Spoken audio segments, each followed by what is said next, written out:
And then Putin, who was a spy master, he wasn't a terribly good one with the KGB, but he was a spy master, begins launches on a new form of conflict, which we now call hybrid war, a phrase that's very complicated to talk about and understand, but that includes information operations and information warfare that can best be characterized by the term gaslighting.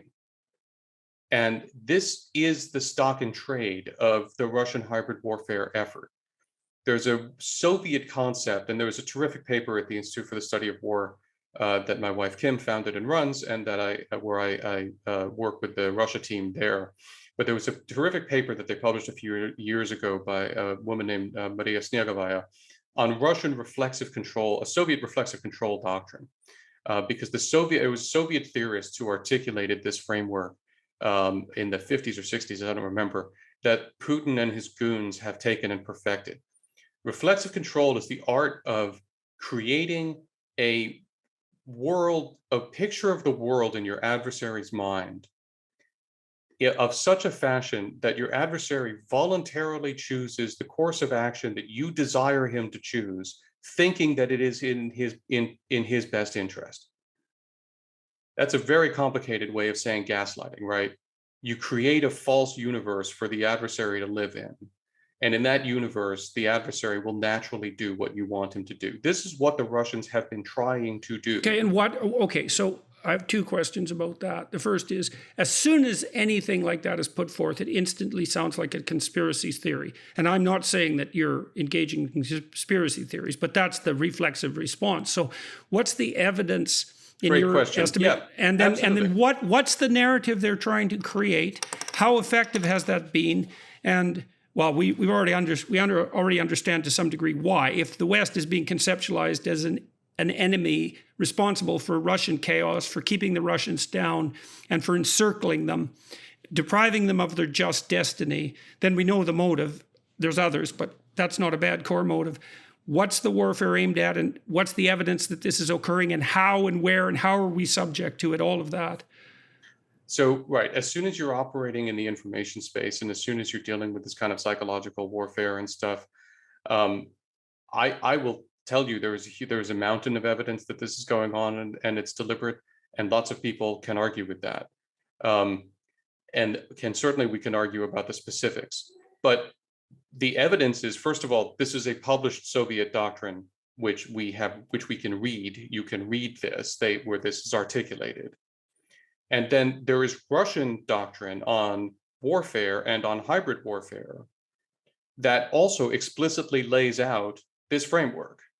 So the barrier to entry here is reading Russian. If you can read Russian, then you can read official Russian doctrine and documents laying out the theory of hybrid warfare and how to conduct it. Now, there's one trick in the way that they tend to articulate this most clearly, and we've written about this as a terrific paper. I would commend to your attention by Mason Clark, the Russia team lead at the Institute for the Study of War, on Russian hybrid warfare and particularly lessons from Syria, where they use this approach, and then wrote about it. And so we have writings from actually the guys who are commanding the war against Ukraine right now.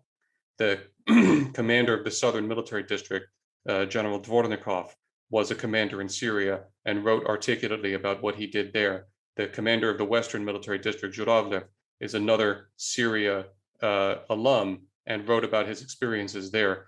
So they're quite overt about this stuff. The only trick is, a lot of the time, they describe hybrid warfare as they claim we do it to them. And they describe their activities as defensive against our own hybrid warfare. And that we initiated this hybrid war and they are defending against it. And then in that way, they describe exactly what they have been doing. And so you can see them talking about what they think it is, and then you can see specific actions they take. So what's the goal of the hybrid warfare as far as you're concerned?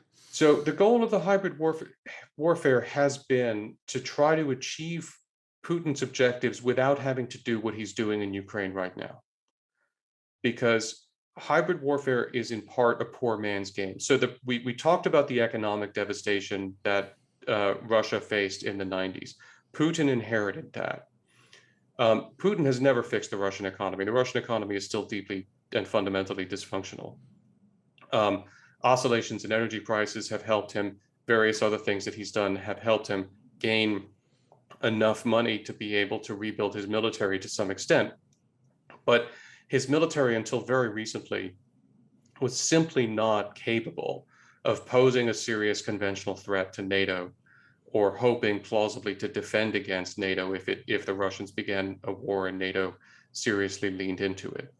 So the hybrid warfare approach was designed to help him achieve victories in reconstituting Soviet power one way or another without having to fight wars. And it worked pretty well in some important ways, but it reached limits. How did it? What ways did it work, do you think? So what the classic example of hybrid warfare, if you like, was remember the little green men who turned up in Crimea in 2014? Mm-hmm.